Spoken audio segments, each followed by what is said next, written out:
La professeure d'histoire qui arrive s'appelle Ayano Tanaka. En classe, elle sourit rarement, exige tudo no mínimos detalhes et a turma logo colanella um apelido. Masque de fer, fria, focada, imperturbable. Elle ne calcule pas, continue dans sa rigueur. Elle donne cours, corrige, garde le cap. Dans la même classe, il y a Murai, l'élève le plus brillant, poli, droit, concentré sur l'avenir. Un jour, lors d'un devoir sur les projets de vie, Murai surprend tout le monde. Il écrit noir sur blanc qu'il veut se marier avec la professeure Ayano. Il rend sa copie le plus sérieusement du monde. Ayano, professionnelle de bout en bout, ne nourrit aucune attente. Elle refuse net, froisse la feuille et rappelle que l'école passe d'abord prof et élève. Ça ne colle pas. Hors de la salle, Ayano a pourtant un secret. C'est une otaku pure et dure, surtout fan de jeux.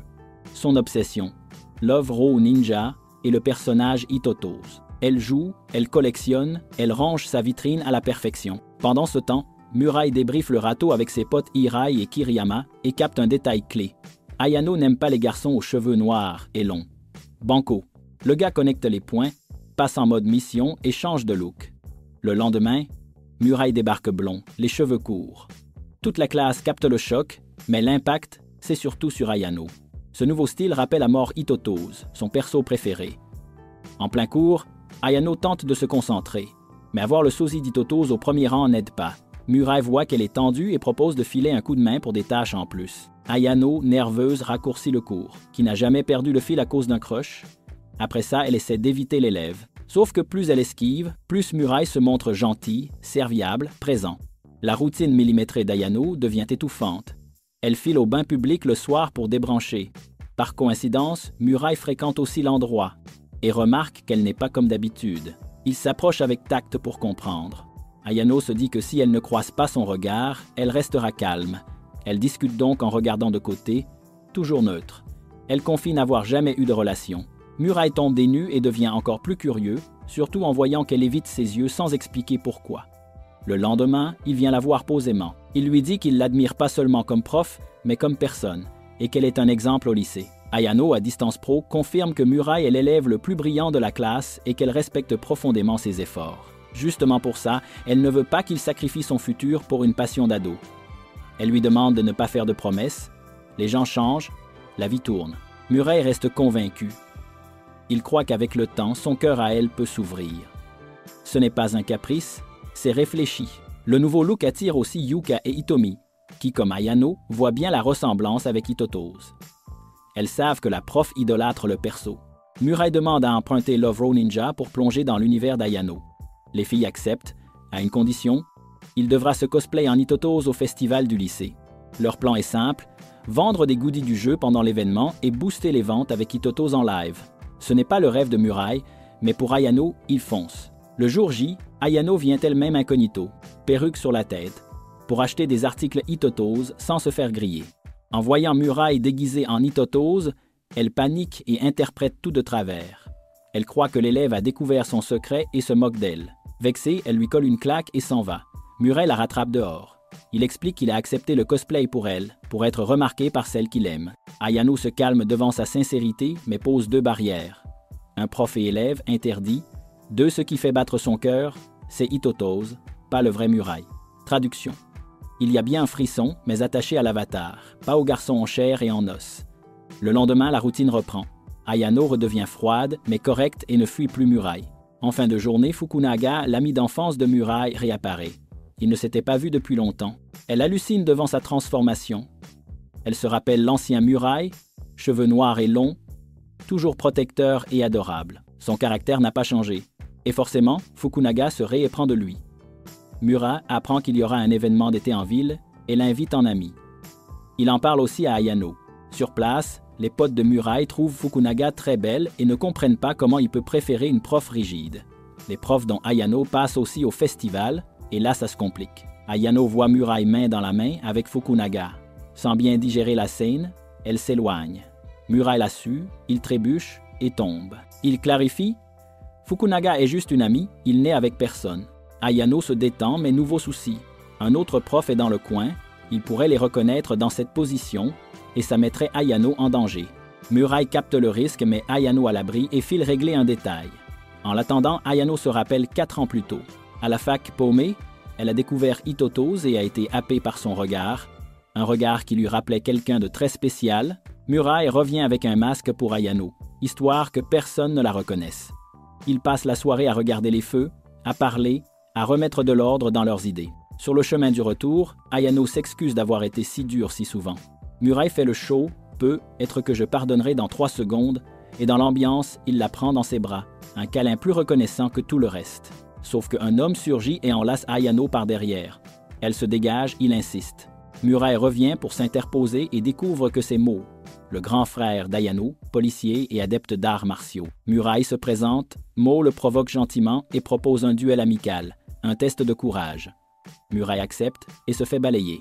Le lendemain, sur la terrasse du lycée, Ayano veut savoir pourquoi Murai a relevé le défi. Il admet avoir eu la jalousie quand il a vu Mo toucher son visage et qu'il voulait être capable de la protéger.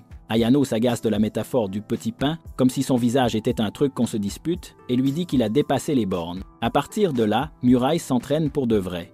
Dans les couloirs, certains profs notent qu'il dort en cours, sauf en classe d'Ayano. Elle comprend qu'il y a anguille sous roche et apprend par ses amis que Murai prépare un second duel contre Mo. Ayano débarque pour l'arrêter, mais Fukunaga s'interpose pour le défendre.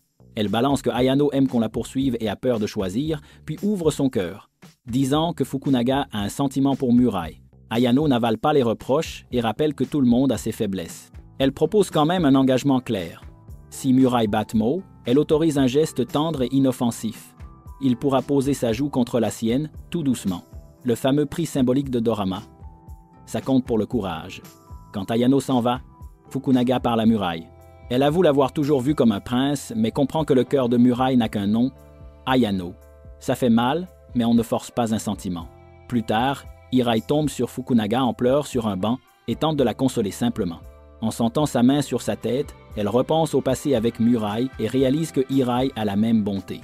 Arrive le festival culturel avec un tournoi d'arts martiaux. Ayano inscrit Mo, ancien élève et champion en titre, et transforme l'événement en défi Challenger vs Champion. Elle prévient Murai, s'il perd, il doit renoncer pour de bon. Tout le lycée se réunit. La différence de force et d'expérience saute aux yeux. Murai encaisse, mais ne lâche pas. En utilisant sa tête, il trouve une brèche et projette Mo hors du tatami. Victoire. Mo accepte la défaite sportivement. Le lendemain, Murai arrive pour réclamer sa joue, mais Mo débarque avec une bombe. Il va se marier. Il se souvient qu'enfant, il avait promis de protéger sa sœur. Après le duel, il a compris qu'un autre homme était prêt à le faire. Murai comprend que Mo sait peu, être laissé battre en voyant ses intentions, et du coup renonce au prix. Il veut gagner, pour de vrai, au propre. Pendant ce temps, le prof Yoshiki commence à se méfier de la proximité Murai-Ayano. Ayano convoque Murai et rappelle l'évidence lourde. Mineur, il est protégé. Elle, en tant que prof, non. Si des preuves de romance sortent, tout tomberait sur elle. Murai comprend qu'il mettait la carrière et la vie d'Ayano en danger et décide de s'éloigner pour la protéger. Ayano, déstabilisé par ce silence, tombe malade. Malgré tout, Murai et ses amis montent un plan pour faire circuler l'idée qu'il n'y a rien entre prof et élève, histoire de faire baisser la pression de Yoshiki. Même Fukunaga aide, faisant semblant d'être la copine de Murai quand elle croise le prof dans les couloirs. Yoshiki reste soupçonneux et invite Ayano à dîner. Il dit que chacun est libre d'aimer qui il veut, mais sans décision qui mette des vies en jeu. Ayano croit qu'il parle de perso de jeu et dévoile son secret. Elle est otaku et fan d'Itotose. Et ce n'est pas un crime. Yoshiki est perdu. Il pensait à Murai, mais se retrouve à découvrir le hobby de sa collègue. Ensuite, la classe part en camp d'hiver, coordonné par Yoshiki. Pendant une activité de cueillette, Ayano et Murai se perdent dans le bois. En parlant, Murai demande ce qui la fascine exactement chez Itotose. Elle ouvre une porte du passé. Au lycée, on l'ignorait. Un petit garçon de primaire est devenu son ami. Des années plus tard, à la fac, quand elle a rencontré Itotose, le regard du personnage lui a rappelé celui de ce garçon. Murai la serre par derrière et lui demande, sincère, à quoi ressemblerait sa vie s'il n'était pas élève. Avant qu'elle réponde, Yoshiki les retrouve et les ramène. Le soir, Yoshiki demande à Ayano pourquoi elle a choisi d'être prof. Elle avoue que c'était le rêve de sa mère, qui n'a pas pu le réaliser.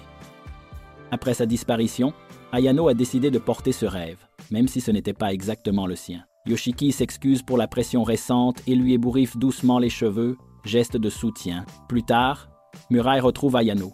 « S'il n'y a pas de place pour moi dans ton futur, tout perd son sens. » Il promet qu'il ne cessera pas de l'aimer, et dans un élan sincère, lui donne un baiser plein de sentiments. Pas de bol. Le sous-proviseur prend une photo. Convoqué par la direction, Ayano est prête à assumer les conséquences. Murray tente de porter la faute, mais Yoshiki débarque avec une porte de sortie. Il affirme que tout était un gage entre élèves, qu'il n'y a aucune romance prof-élève. Pour bétonner l'alibi, il passe un anneau au doigt d'Ayano, comme s'ils étaient fiancés. Stupéfaits, Murray et Ayano voient la tempête se calmer grâce au récit de Yoshiki et l'affaire s'éteint. 2 semaines passent. Murray disparaît du lycée. Ayano s'inquiète. Elle sait qu'il n'abandonne jamais. Angoissée, elle imagine le pire. Le lendemain, Ayano rend l'anneau à Yoshiki et capte qu'il éprouve aussi des sentiments pour elle. Lucide, Yoshiki rappelle que si un amour existe entre prof et élève, le mieux est de changer d'établissement pour protéger l'élève. Après réflexion, Ayano prend une décision difficile. Elle démissionne pour que Murray ait une vie tranquille, sans ombre. Au sommet du lycée, Hitomi et Yuka la rattrapant avec un message. Murray l'attend dans la salle de musique. Là, Murray et ses amis ont préparé une chanson écrite pour elle, une mélodie qui retrace la vie d'Ayano. La perte de sa mère, le père dans la criminalité, le grand frère parti pour subvenir, le sentiment de n'appartenir nulle part, et ce petit garçon de primaire qui a surgi pour devenir son ami quand elle en avait le plus besoin. La révélation tombe juste. Ce petit garçon, c'était Murray. Ayano est bouleversée. Murray explique un vers qui résume tout. Pour lui, l'amour est un chemin direct, de cœur à cœur. Elle comprend enfin qu'elle ne s'est pas éprise d'Itotos. Ce qui l'a toujours touché, c'est le regard de Murray, le même qu'autrefois, que le personnage réactivait dans sa mémoire. Il avoue avoir séché les cours pour répéter avec le groupe et monter la surprise qui la ferait se souvenir de lui pour de bon. Mais l'impasse demeure. Murray est encore lycéen. Cette fois, Ayano change d'attitude. Au lieu de fuir, elle décide de rester prof, près de lui, mais de la bonne manière, attendre sa majorité et son diplôme. Si, ce jour-là, le sentiment est toujours là, elle sera prête à sortir avec lui. Et c'est comme ça que le cercle se referme, avec persévérance, délicatesse et choix responsable. Un dorama qui réchauffe le cœur sans en faire trop, juste comme on aime.